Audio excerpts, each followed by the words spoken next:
Hey distance learners, I'm going to walk you through how you need to do this review. If you go to my website, and you can get there by going to About Us, Staff Directory, type in my last name,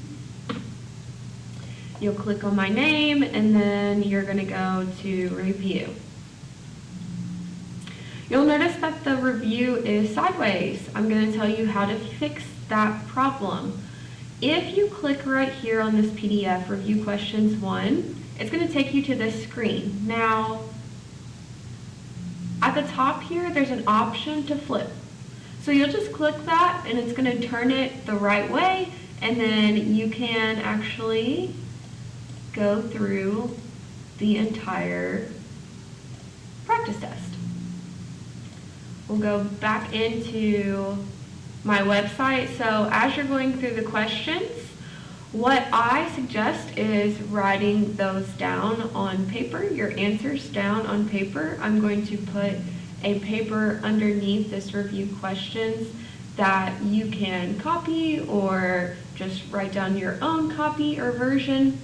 And then you're going to click on this form, which will be your practice test.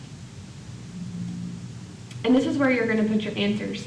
One thing I want to point out is do not pay attention to this number on the side. Please just pay attention to this.